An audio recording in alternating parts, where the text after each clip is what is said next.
الحمد لله وحده والصلاة والسلام على من لا نبي بعده أما بعد فأعوذ بالله من الشيطان الرجيم بسم الله الرحمن الرحيم وإنك لعلى خلق عظيم وقال في موضع آخر وأحسنوا فإن الله يحب المحسنين صدق الله العظيم۔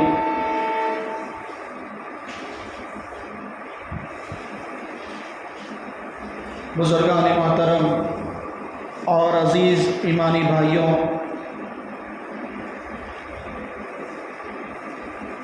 اللہ تبارک و تعالیٰ نے ہم پر بہت سارے احسانات کیے، بہت سارے انعامات ہمارے اوپر اتارے، کیونکہ اللہ تبارک و تعالیٰ نے سب کتابوں میں، تمام کتابوں میں سب سے افضل کتاب ہمیں عطا فرمائی جسے ہم قرآن کریم کہتے ہیں، اور تمام نبیوں میں سب سے افضل، سب سے اعلیٰ، سب سے اولیٰ، سب سے افضل، سب سے برتر نبی ہمیں عطا کیا، یعنی میرے اور آپ کے پیارے آقا محمد رسول اللہ صلی اللہ علیہ وسلم۔ سبھی ساتھی درود شریف پڑھ لیں۔ جب بھی آقا دو جہاں صلی اللہ علیہ وسلم کا نام آ جائے تو کم سے کم اسی مجلس کے اندر 3 مرتبہ درود شریف پڑھ لیا کریں۔ اور اس کے بعد اللہ تبارک و تعالیٰ نے ہمیں بھی فضیلت عطا فرمائی، اور ہماری فضیلت یہ ہے کہ اس امت کو تمام امتوں پر فضیلت حاصل کی گئی، یعنی جب تک امت محمدیہ جنت میں نہیں جائے گی کوئی دوسری امت جنت میں نہیں جا سکتی۔ اور اسی طرح سے اللہ تبارک و تعالیٰ نے اس شریعت کو آخری شریعت رکھا، نبی بھی آخری، کتاب بھی آخری، اور شریعت بھی آخری۔ اس کے بعد کوئی نئی شریعت آنے والی نہیں ہے، قیامت آئے گی لیکن نئی شریعت نہیں آئے گی۔ اور اسی طرح سے جب حضرت عیسیٰ علیہ السلام قرب قیامت دنیا میں نازل ہوں گے، آسمان سے اتریں گے، تو اس وقت حضرت عیسیٰ علیہ السلام اپنی شریعت پر نازل نہیں ہوں گے، وہ بھی میرے اور آپ کے آقا کی شریعت پر نازل ہوں گے۔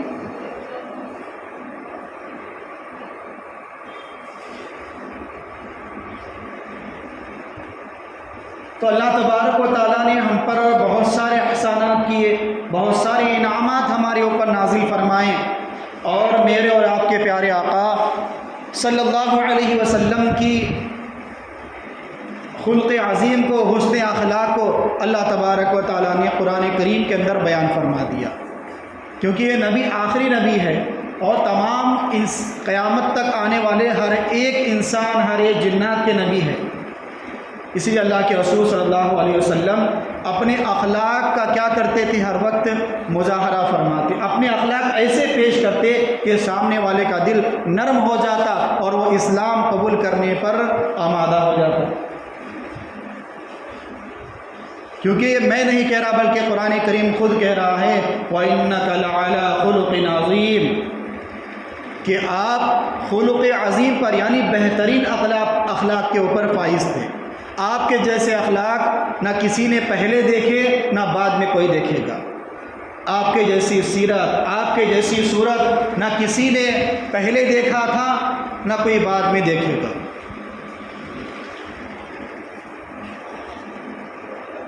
آپ کا تقدس ساری احادیث کی کتابوں میں جمع کیا گیا، آپ کے اخلاق کو احادیث کی کتابوں میں لکھا گیا، آپ کی تربیت کو، آپ کی سیرت کو تمام احادیث کی کتابوں میں لکھ دیا گیا، حتیٰ کہ مفسرین نے، محدثین نے آپ کی ایک ایک ادا کو لکھ دیا۔ آپ بیٹھتے کس طرح تھے، آپ لیٹتے کس طرح تھے، لیٹتے تھے تو اس وقت آپ کے لیٹنے کی کیفیت کیا تھی، کون سا ہاتھ آپ اپنے کان کے پاس رکھتے تھے، کس طرح رکھتے تھے، اپنا رخ کہاں پر کرتے تھے، اور اسی طرح سے آپ جب بات کرتے تو بات کرنے کا انداز کیا ہوتا، بات کرنے کے دوران کوئی آ جاتا اس سے ملاقات کرنے کا اور اس سے گفتگو کرنے کا انداز کیا ہوتا۔ ایک ایک ادا کو احادیث کی کتابوں میں محدثین نے جمع کر دیا، کیونکہ آپ کے بعد کوئی سیرت آنے والی نہیں ہے، اور اللہ کے رسول صلی اللہ علیہ وسلم اپنی الفاظ کے اندر، اپنی زبان کے اندر نرمگی کو اختیار کرتے۔ جب قرآن کریم کے اندر اللہ تبارک و تعالیٰ نے آیت نازل فرمائی وَأَحْسِنُوا فَإِنَّ اللَّهَ يُحِبُّ الْمُحْسِنِينَ، لوگوں کے ساتھ کیا کرو، بھلائی کرو، اچھائی کا معاملہ کرو ان کے ساتھ، کیوں؟ فَإِنَّ اللَّهَ يُحِبُّ الْمُحْسِنِينَ، اللہ تبارک و تعالیٰ احسان کرنے والوں کے ساتھ محبت کرتے ہیں۔ تو آپ علیہ الصلوۃ والسلام ہر ایک کے ساتھ نرمی کا معاملہ فرماتے، ہر ایک کے ساتھ احسان کا معاملہ فرماتے۔ پھر دوسری جگہ آپ علیہ اللہ تبارک و تعالیٰ نے فرمایا فَاعْفُوا وَاصْفَحُوا، یعنی ان کو معاف کرو، درگزر کرو۔ تو بڑے بڑے کافرین مشرکین جنہوں نے آپ کو تکلیف پہنچائی تھی، جنہوں نے آپ کے چچا حضرت حمزہ رضی اللہ تعالیٰ عنہ کو شہید کیا تھا، لیکن جب یہ آیت نازل ہوئی تو میرے اور آپ کے آقا نے کیا کر دیا، فَاعْفُوا وَاصْفَحُوا، معاف کر دیا، درگزر کر دیا کہ میں تم سے کوئی بدلہ نہیں لوں گا۔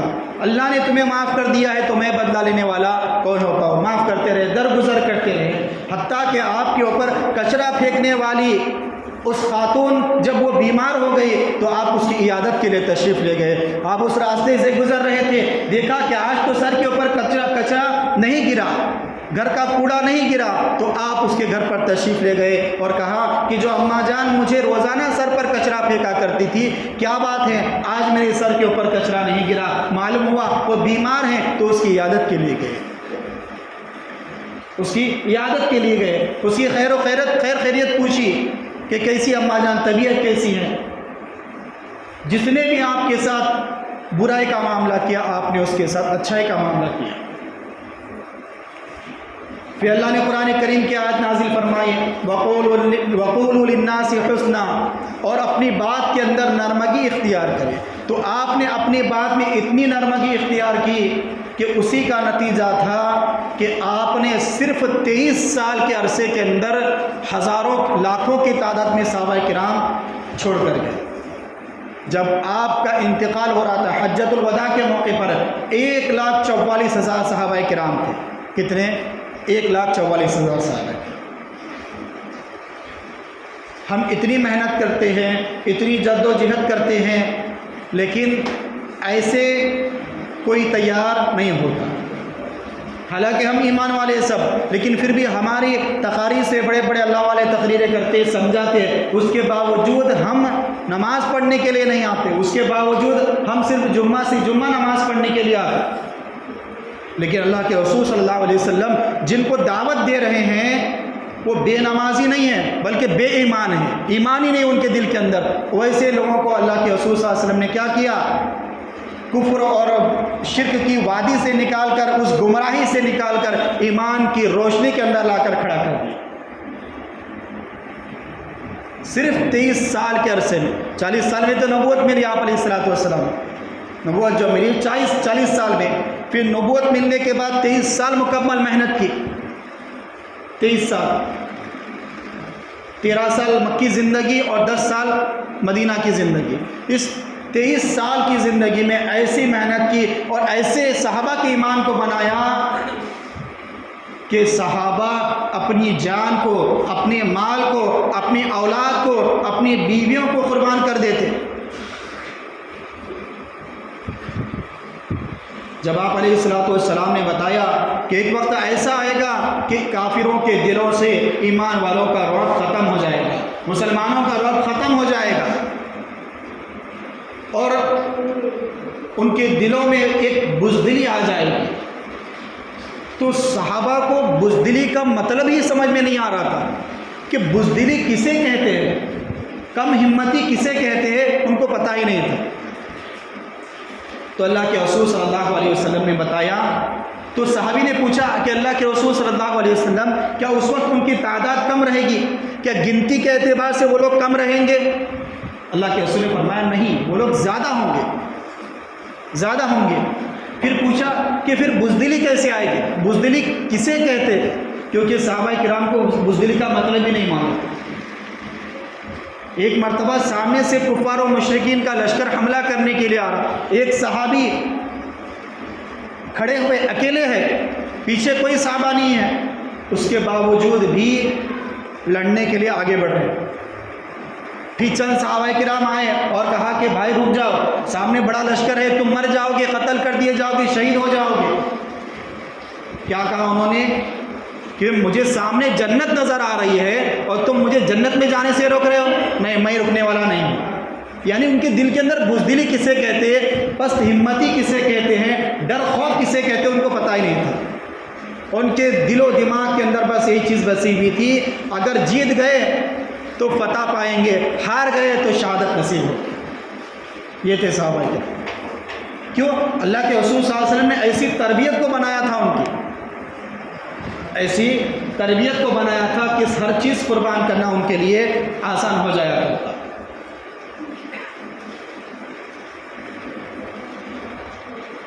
جس نبی نے ہمیں کھانے پینے، سونے اٹھنے بیٹھنے، تجارت کرنے، بیوی بچوں کے ساتھ رہنے، کاروبار کرنے، حتیٰ کہ استنجا صاف کرنے کا طریقہ کیا ہے، استنجا کرنے کے بعد کس طرح پاکی حاصل کی جاتی ہے، ہر ایک طریقہ سمجھایا اسی نبی کے اوپر۔ نعوذ باللہ آج ان منحوسوں کی آواز اٹھ رہی ہے، آج ان بدبختوں کی آواز اٹھ رہی ہے، اسی نبی کی شان میں گستاخی کے الفاظ کہے جا رہے ہیں۔ اور آج ہماری حالت یہ ہے کہ ہمیں معلوم ہے، ہم سوشل میڈیا کے اوپر دیکھ رہے ہیں، نیوز کے ذریعے ہمیں معلوم ہو رہا ہے کہ ہمارے نبی کی شان میں گستاخی کے الفاظ کہے گئے ہیں۔ اس منحوس اور اس بازاری عورت نے اللہ کے رسول کی شان میں گستاخی کی ہے، جن کا رات جو ہے، جن کی رات کلبوں میں گزرا کرتی ہے، جن کی راتیں دوسرے لوگوں کے بستروں پر گزرا کرتی ہے، ایسی بازاری عورتیں ہمارے نبی کے شان میں گستاخی کر رہی ہیں۔ ایسے بازاروں مرد جو اپنے بستروں پر روزانہ ایک ایک عورت کو بدلتے ہیں، وہ ایسے لوگ ہماری نبی کی شان میں گستاخی کے الفاظ کہہ رہے ہیں۔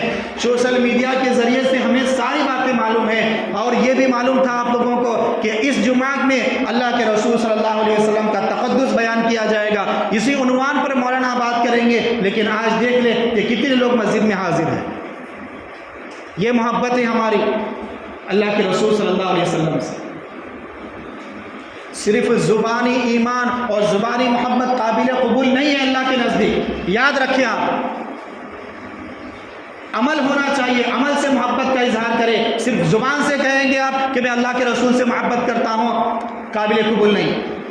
کسی بڑے سے بڑے متقی اور پرہیزگار سے پوچھ کر دیکھ لیجئے، بڑے سے بڑے مفتی سے پوچھ کر دیکھ لیجئے، اگر آپ کو کوئی یہ کہہ دے کہ آپ زبان سے محبت کا اظہار کر رہے ہیں، اللہ کے رسول کی محبت بھی آپ کے اوپر ہوگی، قسم کھا کر کہتا ہوں کوئی آپ کو یہ جواب نہیں دے گا کہ آپ اپنی بات میں سچے ہیں۔ یعنی صرف زبان سے کہہ رہے ہیں تو آپ اپنی بات میں سچے ہیں، یہ کوئی آپ کو یہ جواب نہیں دے گا، بلکہ ہر ایک یہی کہے گا کہ زبان سے کہنا الگ ہے، اظہار کرنا الگ ہے۔ آپ اپنی بیوی سے کہیں کہ میں تجھ سے محبت کرتا ہوں، میں تیرے اوپر جان چھڑکتا ہوں، تو جو چاہے وہ میں کروں گا۔ اب بیوی کہے کہ آدھا تولہ سونے کا ہار لا کر دے دو، تو آپ کہے کہ نہیں، وہ نہیں کر سکتا ہوں، زبان سے کہہ سکتا ہوں لیکن عمل کوئی نہیں کر سکتا، تو اس کو کوئی محبت نہیں کہتے۔ تو اللہ کے رسول صلی اللہ علیہ وسلم نے، تو میں یہ عرض کر رہا تھا کہ ان گستاخوں نے اللہ کے رسول صلی اللہ علیہ وسلم کی شان میں گستاخی کے الفاظ کہے۔ اللہ ہر چیز دیکھ رہے ہیں، اللہ کو ہر چیز کا علم ہے، ہر چیز کے اوپر نظر رکھے ہیں، لیکن اللہ تبارک و تعالی ہمارے جذبات کو بھی دیکھنا چاہتے ہیں۔ کہ ہمارے دل کے اندر جب ہم اپنے اوپر آنچ آ جائے یہ برداشت کر سکتے ہیں، اپنے اہل و عیال کے اوپر، اپنے ماں باپ کے اوپر کوئی آنچ اٹھ جائے ہم برداشت کر سکتے ہیں، لیکن اللہ کے رسول صلی اللہ علیہ وسلم کی شان میں گستاخی کے الفاظ کہے گئے، شان میں کوئی آواز اٹھائی گئی تو ہم وہ برداشت نہیں کر سکتے۔ اس لیے ہم نے دیکھا کہ جیسے ہی دو ہفتوں سے یہ گردش چل رہی ہے، 2 ہفتے ہو گئے، کوئی ایکشن نہیں لے رہے لوگ، کوئی اس کے اوپر کارروائی نہیں کرے ان دونوں منحوسوں کے اوپر۔ ان دونوں کا نام بھی میں اس مبارک مسجد کے اندر لینا نہیں چاہتا، ہم سب واقف ہیں ان دونوں ناپاکوں سے، لیکن جب آؤٹ آف کنٹری والوں نے جو ہے آواز اٹھائی، سعودی، قطر، یمن، ایران، ان تمام لوگوں نے جب آواز اٹھائی اور انڈیا کی چیزوں کا بائیکاٹ کیا، انڈیا کی چیزوں کو اپنی مالوں سے، اپنی دکانوں سے نکال کر پھینک دیا، تو جب ان لوگوں نے کیا کیا، چھوٹا سا ایکشن لے لیا، اور ایکشن کیا لیا کہ اس منحوس خاتون کے اوپر ایکشن یہ لیا کہ 6 مہینے تک اس کو ریٹائر کر دیا، اور جو آدمی تھا اس کو کیا کر دیا، ہمیشہ کے لیے ریٹائر کر دیا، نوکری سے، بی جے پی کی سیٹ سے جو ہے اس کو نکال دیا۔ ہمیں یہ منظور نہیں ہے، اس کی سزا اس کو ملنی چاہیے۔ آج ایک منحوس اٹھائے، کل جا کر 10 منحوس اٹھ جائیں گے، آج ایک اٹھائے، آج 2 لوگ اٹھے ہیں، کل جا کر 20 لوگ اٹھیں گے، اور اللہ کے شان میں گستاخی کے الفاظ کہی جائے ہمیں یہ ہرگز منظور نہیں۔ امام مالک رحمۃ اللہ علیہ کے دور میں ہارون رشید نے امام مالک رحمۃ اللہ علیہ سے پوچھا کہ اگر ہمارے سامنے اللہ کے رسول صلی اللہ علیہ وسلم کی شان میں گستاخی کے الفاظ کہے جائے تو اس وقت ہمیں کیا کرنا چاہیے؟ امام مالک رحمۃ اللہ علیہ نے فرمایا کہ تم اس کا جواب دو، تم اس کا جواب دو، اس کا بدلہ اس کو دو، اس کی سزا اس کو دو۔ پھر کہا ہارون رشید نے کہ اگر اس کو سزا دینے کی اور اس کو سزا دینے کی ہمارے اندر ہمت نہ ہو تو ہمیں کیا کرنا چاہیے؟ امام مالک رحمۃ اللہ علیہ نے فرمایا اگر تمہارے اندر یہ ہمت نہیں ہے کہ تمہارے سامنے تمہارے نبی کی شان میں گستاخی کے الفاظ کہے جائے اور تم ہاتھ پر ہاتھ دھرے بیٹھے رہو تو تمہارا زمین پر رہنے سے بہتر ہے زمین کے نیچے چلے جانا، یعنی تمہارا مرنا بہتر ہے زمین پر رہنے کے بجائے۔ پھر کہا کہ اگر تم اس کو سزا نہیں دے سکتے ہو تو کہا کہ پھر کیا کرنا چاہیے؟ تو کہا اگر تم سزا نہیں دے سکتے ہو تو اپنی آواز کو بلند کرو، اپنے حبیب کے تقدس کو بیان کرو، اپنے حبیب کے اخلاق کو بیان کرو امت کے سامنے۔ اگر تم یہ بھی نہیں کر سکتے ہو تو تمہارا زمین پر رہنے کے بجائے بہتر ہے کہ تم زمین کے نیچے چلے جاؤ، یعنی تمہارا زندہ رہنے سے بہتر ہے کہ مر جانا تمہارا، کیونکہ اللہ کے رسول صلی اللہ علیہ وسلم کی گستاخی کی سزا کیا ہے؟ اس کی سزا موت ہے۔ لیکن ہم حکومت سے یہ مطالبہ نہیں کر رہے ہیں، بلکہ ہم حکومت سے یہ مطالبہ کرتے ہیں کہ ان بدبختوں کو صرف سسپینڈ نہیں کرنا ہے بلکہ ان بدبختوں کو سزا دینی ہے، اور سزا یہ دینی ہے کہ ان کو جیلوں کی سلاخوں کے پیچھے ہم دیکھنا چاہتے ہیں۔ اور جب تک یہ حکومت ان دونوں کو جیل کی سلاخوں کے پیچھے نہیں ڈالے گی، یاد رکھیے تب تک ہندوستان نہیں بلکہ بیرون ممالک کے اندر بھی احتجاجات ہوتے رہیں گے، ریلیاں اور پروٹیسٹ ہوتے رہیں گے۔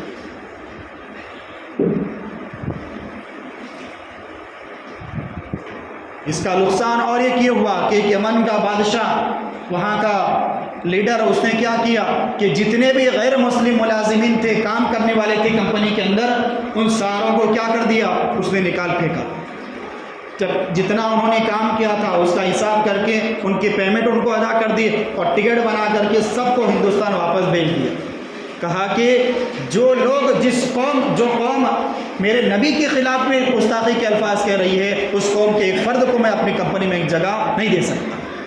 نقصان مجھے برداشت ہے لیکن اپنے حبیب کی شان میں گستاخی برداشت نہیں ہے، نکال کر باہر پھینک دیا۔ اور یہ لوگ، ان کو کیا پتہ ہے، لوگوں کو ان کو پیشاب کر کے پاکی حاصل کرنے کا طریقہ نہیں معلوم، پیشاب کھڑے ہو کر کرنا چاہیے یا بیٹھ کر کرنا چاہیے، پیشاب سے پاکی حاصل کرنے کے لیے پانی لینا چاہیے، ٹیشو پیپر لینا چاہیے، یہ بھی ان بدبختوں کو نہیں معلوم، اور یہ ہمیں سکھائیں گے کہ اور ہمیں بتائیں گے کہ اللہ کے رسول صلی اللہ علیہ وسلم نے کیا کیا۔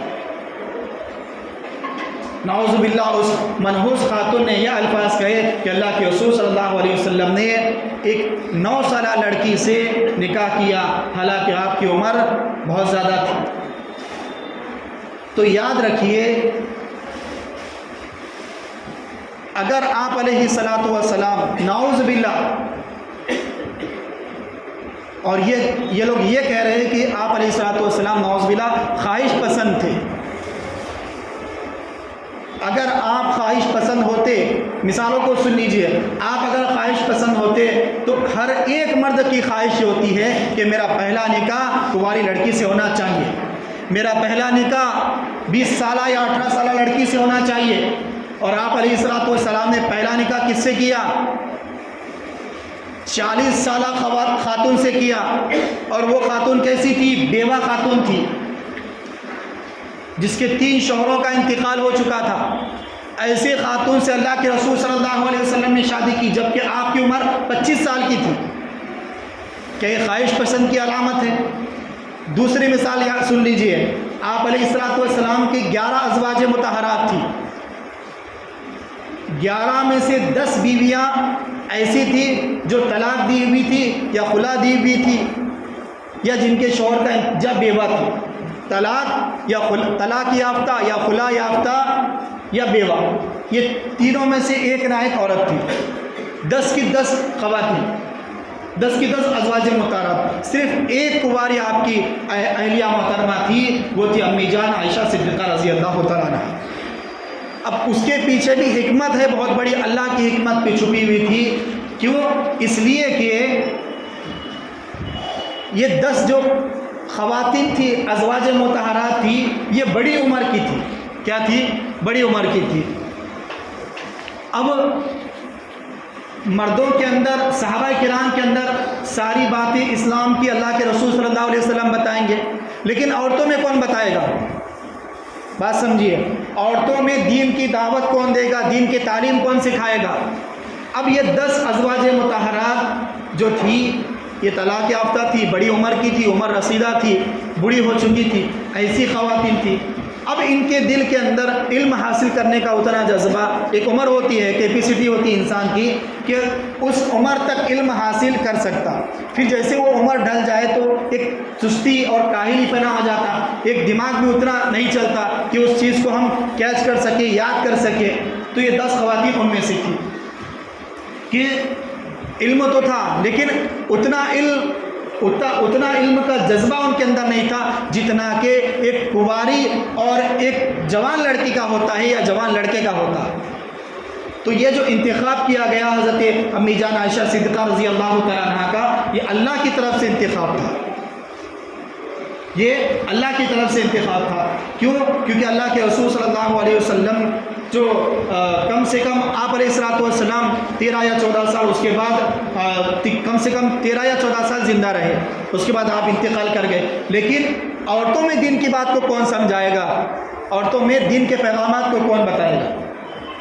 تو اللہ کی طرف سے انتخاب ہوا، اور آپ علیہ الصلوۃ والسلام نے اس بیس پر نکاح کیا کہ خواتین کے اندر دین کی باتوں کو یہ حضرت عائشہ سمجھائے گی، دین کی باتوں کو سکھائے گی ان لوگوں کو۔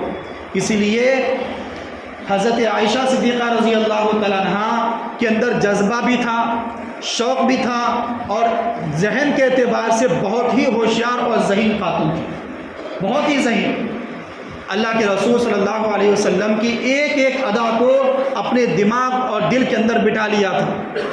ایک مرتبہ تو حضرت امی جان عائشہ صدیقہ رضی اللہ تعالیٰ عنہ نے ایک حدیث کے اندر حضرت عمر رضی اللہ تعالیٰ عنہ کے اوپر سوال اٹھا دیا کہ آپ غلط کہہ رہے ہیں، اللہ کے رسول کی عادت یہ نہیں تھی، آپ جو حدیث کی تشریح بیان کر رہے ہیں، حدیث کا مطلب بیان کر رہے ہیں، وہ غلط ہے، اللہ کے رسول کے کہنے کا مطلب یہ نہیں بلکہ یہ تھا۔ اتنی ذہین، اتنی چالاک اور حاضر جواب، جو بھی آتا سوال کرنے کے لیے دور دور سے لوگ آتے، اور امی جان عائشہ صدیقہ رضی اللہ تعالیٰ عنہ اپنے حجرہ شریف کے اندر ہوتی، باہر لوگوں کا ہجوم لگا ہوتا، باہر سے لوگ سوال کرتے، امی جان ہمارے ساتھ یہ مسئلہ آ گیا، کیا کرنا؟ میاں بیوی کے جو اہم مسئلے ہوتے کہ غسل کب فرض ہوتا، غسل کب واجب ہوتا، غسل میں کتنے فرائض ہیں، کس طرح غسل کرنا، ساری چیزیں حتیٰ کہ باریک باریک مسئلے جو میاں بیوی کے ہوتے وہ سے سوال بھی آ کر امی جان عائشہ صدیقہ رضی اللہ تعالیٰ عنہ کے دروازے پر آ کر صحابہ کرام پوچھا کرتے۔ تو حضرت عائشہ صدیقہ رضی اللہ تعالیٰ عنہ سے بہت لوگوں کو اور اسلام کو مدد ملی ہے، تو یہ اللہ کی طرف سے انتخاب تھا۔ اور چوتھی بات کہ 9 سال کی جو عمر ہوتی ہے عرب ممالک کے اعتبار سے وہاں پر گرمی زیادہ ہے، یہاں پر ہمارے یہاں ٹھنڈک زیادہ ہے، اس لیے ہماری جو بچیاں ہوتی ہیں کوئی 9 سال میں بھی ہو جاتی ہے، لیکن زیادہ تر 12 سال 13 سال میں بچیاں جوان ہوتی ہیں۔ لیکن عرب کنٹری کے اندر وہاں پر گرمی زیادہ ہے، وہاں کا ماحول پہاڑی ماحول ہے، ہر طرف جو ہے پہاڑ نظر آئیں گے آپ کو، اس لیے وہاں پر عادت یہ تھی وہاں کے بچیوں کی کہ 9 سال میں بالغ ہو جایا کرتی تھی، اور وہاں کی بچیوں کا ہم اپنی 9 سال کی بچیوں سے کمپٹیشن نہیں کر سکتے، اندازہ نہیں لگا سکتے۔ ہمارے یہاں کی یوں سمجھ لیجئے 20 سالہ یا 19 سالہ بچی وہاں کی 9 سالہ بچی ہوگی، اتنی چست، اتنی فربا اور اتنی طاقتور اور اتنی ذہین، جسم کے اعتبار سے بھی اور ذہن کے اعتبار سے بھی ہمارے یہاں کی 19 یا 20 سالہ بچی یا 18 سالہ بچی اور وہاں کی 9 سالہ بچی دونوں میں کمپٹیشن کیا جا سکتا ہے۔ وہاں کی 9 سالہ اور یہاں کی 9 سالہ میں دونوں میں کوئی بہت زمین آسمان کا فرق ہے۔ تو اللہ کے رسول صلی اللہ علیہ وسلم ہر ایک کے ساتھ نرمی کا معاملہ فرماتے، بیک وقت یعنی ایک ہی وقت میں 11 آپ نے نکاح کیے، 2 ازواج مطہرات کا نکاح انتقال ہو گیا تھا، بچی 9، تو 9 ازواج مطہرات ایک ہی وقت میں آپ کے نکاح میں تھی، لیکن آپ ہر ایک کے ساتھ اس کی طبیعت کے مطابق جو ہے معاملہ فرماتے۔ حضرت عائشہ صدیقہ رضی اللہ تعالیٰ عنہ کے پاس آتے تو چونکہ یہ عمر میں چھوٹی تھی، اسی وجہ سے آپ علیہ الصلوۃ والسلام ان کے ساتھ حسن اخلاق سے، ایسے اخلاق سے پیش آتے کہ ان کی عمر کے حساب سے وہ اچھا لگے۔ اور جب حضرت خدیجہ رضی اللہ تعالیٰ عنہ کے پاس آتے تو حضرت خدیجہ عمر میں آپ سے کئی گنا بڑی تھی، 15 سال بڑی تھی، اس لیے آپ ان کے پاس آتے تو ایک سنجیدگی کے ساتھ بات کرتے، سنجیدگی کا معاملہ فرماتے، کیونکہ 40 سال کے بعد انسان کے اندر کیا جاتی ہے، ایک سنجیدگی آتی ہے، سنجیدگی آتی ہے، ایک بڑا پن آ جاتا ہے اس کے اندر، کیونکہ وہ ہنسی مذاق کو پسند نہیں کرتا۔ اس لیے اللہ کے رسول صلی اللہ علیہ وسلم حضرت خدیجہ کے ساتھ سنجیدگی کا معاملہ فرماتے، اور حضرت عائشہ صدیقہ رضی اللہ تعالیٰ عنہ کے ساتھ حسن اخلاق اور خوش خلقی کا معاملہ فرماتے۔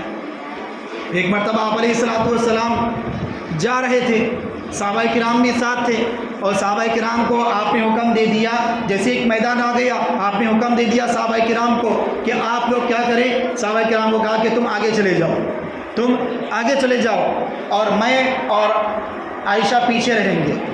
سارے آگے چلے گئے، جب صحابہ کرام نظر نہیں آنے لگے تو اس وقت اللہ کے رسول صلی اللہ علیہ وسلم نے مذاق کے طور پہ، کیونکہ بیوی سے مذاق کرنا، اس کو خوش کرنا، اس کو خوش کرنے کے لیے کچھ اچھی باتیں کہنا، اس کو ہنسانے کے لیے، اس کو خوش کرنے کے لیے ثواب کے کام، تو اللہ کے رسول نے کہا کہ عائشہ چلو دوڑ لگاتے ہیں، ریس لگاتے ہیں، دیکھتے ہیں کون جیتتا ہے۔ تو حضرت عائشہ چونکہ دبلی تھی اور اللہ کے رسول صلی اللہ علیہ وسلم عمر میں تھوڑے سے بڑے تھے، اسی وجہ سے ریس لگائے تو امی جان عائشہ صدیقہ رضی اللہ تعالیٰ عنہ جیت گئی۔ پھر دوسرا موقع آیا تو اللہ کے رسول صلی اللہ علیہ وسلم نے پھر صحابہ کو حکم دیا کہ آپ تھوڑا سا آگے چلے جائیں، پھر آگے گئے صحابہ کرام، پھر اللہ کے رسول صلی اللہ علیہ وسلم نے امی جان عائشہ صدیقہ رضی اللہ تعالیٰ عنہ سے فرمایا کہ چلو دوڑ لگاتے ہیں۔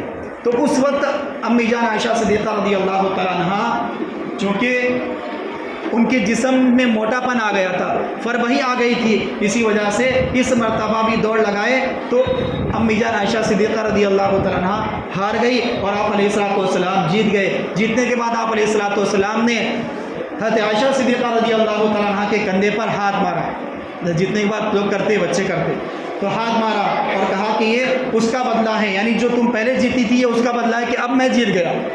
تو ایسا مزاحیہ جو ہے ان کے ساتھ معاملہ فرماتے، کیونکہ وہ عمر میں چھوٹی تھی، اور حضرت خدیجہ کے پاس آتے یا دوسری ازواج مطہرات کے پاس آتے تو اس وقت ان کے مزاج کے اعتبار سے اللہ کے رسول صلی اللہ علیہ وسلم معاملہ فرماتے۔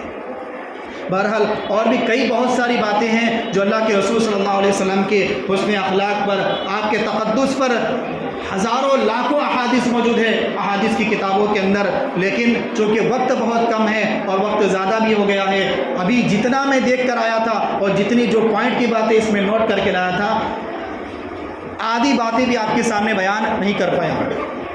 اب سوچئے کہ کتنی، حالانکہ مختصر جو ہے میں باتیں اور پوائنٹ کی باتیں نوٹ کر کے لایا تھا کہ اللہ کے رسول صلی اللہ علیہ وسلم کا تقدس کیسے بیان کرو، آپ کی پاک دامنی کیسے بیان کرو کہ آپ کتنے پاک دامن، کتنے ایماندار، کتنے حیادار اور کتنی جو ہیں دیانت دار تھے۔ جب آپ پر نبوت نازل نہیں ہوئی تھی، جب آپ نبی رسول نہیں بنے تھے، اس وقت کافر اور مشرکین آپ کے پاس امانتیں رکھتے تھے، کوئی زیرہ رکھ دیا، کوئی تلوار رکھ دیا، کوئی گھوڑا رکھ دیا، اس طرح بہت ساری چیزیں آپ کے پاس امانت رکھی جاتی۔ کیوں؟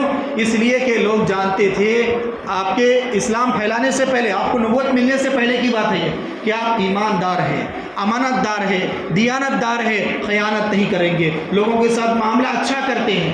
اس لیے جب آپ کو نبوت، آپ کے اوپر نبوت نازل کی گئی، آپ کے اوپر قرآن کریم کے نازل آیتیں اتری، اقرا بسم ربک الذی خلق خلق الانسان من علق اقرا وربک الاکرم الذی علم بالقلم علم الانسان ما لم يعلم، یہ پہلی آیتیں ہیں جو قرآن کریم کے آپ علیہ الصلوۃ والسلام کے سینے میں اتری ہے۔ ان آیتوں کے اترنے کے بعد آپ کے اوپر جو ہے جسم پر ایک بھاری پن آ گیا، پسینے جو ہے پیشانی پر اترنے لگے، آپ جو ہے کپ کپاتے ہوئے حضرت خدیجہ جو آپ کی پہلی بیوی ہیں، جن کی عمر 40 سال کی تھی، آپ کی 25 سال کی تھی، اس وقت آئے اور آنے کے بعد فوراً کہہ دیا زملونی زملونی، مجھے چادر اڑا دو، کمبل اڑا دو۔ جب اڑایا گیا تو حضرت خدیجہ نے پوچھا کہ اے میرے حبیب، اے اللہ کے رسول کیا ہو گیا، کیا معاملہ ہوا؟ تو کہا کہ اس طرح سے ایک آدمی، میں غار میں بیٹھا تھا، اللہ کا ذکر کر رہا تھا، ایک آدمی اترا سفید پوشاک کے اندر، اس نے مجھے دبایا اور کہا کہ پڑھو، یہ سارا معاملہ سنایا۔ تو اس وقت حضرت خدیجہ نے یہی الفاظ کہے کہ آپ لوگوں کے ساتھ ایمانداری کا معاملہ فرماتے ہیں، آپ رشتہ داری کو جوڑتے ہیں، آپ جو ہے لوگوں کے ساتھ حسن اخلاق سے پیش آتے ہیں، لوگوں کے ساتھ احسان کا معاملہ کرتے ہیں۔ تو جو انسان لوگوں کے ساتھ احسان کا معاملہ کرتا ہے، اللہ کبھی بھی اس کے ساتھ خیانت کا معاملہ نہیں کرے گا، اللہ آپ کو ہرگز نقصان نہیں پہنچائے گا، آپ بے فکر رہیں، آپ کے ساتھ خیر کا معاملہ آنے والا ہے۔ تو یہ تسلی دی انہوں نے۔ بہرحال باتیں بہت ساری ہیں، انشاءاللہ آئندہ جمعہ میں اسی کو آگے اور کچھ باتیں جو قیمتی باتیں ہیں جس کا ہمارے ذہن میں ہونا بہت ضروری ہے، نہ ہم پڑھتے ہیں نہ سنتے ہیں، نہ پڑھتے ہیں اور نہ سننے کو تیار ہے۔ آپ تمام احباب کو معلوم تھا کہ اللہ کے رسول صلی اللہ علیہ وسلم کی شان میں گستاخی کے الفاظ کہے گئے ہیں، سوشل میڈیا کے اوپر ساری باتیں گردش کر رہی ہیں، اور یہ بھی معلوم تھا آپ کے ذہن میں یہ بھی کہیں نہ کہیں گھوم رہی ہوگی بات کہ اس جمعے کو مولانا اسی عنوان پر اسی ٹاپک پر بات کریں گے، لیکن میں دیکھا شروع میں آدھی سے بھی کم مسجد بھری ہوئی تھی۔ یہ ہماری محبت ہے اللہ کے رسول صلی اللہ علیہ وسلم سے۔ یاد رکھیے، جو انسان محبت کرتا ہوگا اللہ کے رسول صلی اللہ علیہ وسلم سے، وہ آپ کی باتوں کو سننا پسند کرے گا، آپ کی عادت کو اپنے اندر لانا پسند کرے گا۔ انشاءاللہ آئندہ جمعہ اسی ٹاپک کو میں کمپلیٹ کروں گا۔ اذان کے ساتھ سبھی حضرات جو ہیں مسجد حاضہ میں تشریف لائیں، انشاءاللہ تفصیل سے بات آپ کے سامنے آئے گی، اور بات سامنے آئے گی، بات سمجھ آئے گی تو پتہ چلے گا کہ اللہ کے رسول کے اخلاق کیسے تھے، آپ کا تقدس کیسا تھا، آپ کی پاک دامانی کیسی تھی۔ اللہ تبارک و تعالیٰ سے دعا ہے کہ اللہ تبارک و تعالیٰ ان منحوسوں کو جنہوں نے آپ کی شان میں گستاخی کہی ہے، گستاخی کے الفاظ کہے ہیں، اللہ تبارک و تعالیٰ ان بدبختوں کو سخت سے سخت سزا دلوائے، اور اللہ تبارک و تعالیٰ ہمارے دلوں کے اندر اپنے حبیب کی سچی پکی محبت پیدا فرمائے۔ آمین۔ وآخر دعوانا ان الحمد للہ رب العالمین۔ سبھی حضرات سنت پڑھیں۔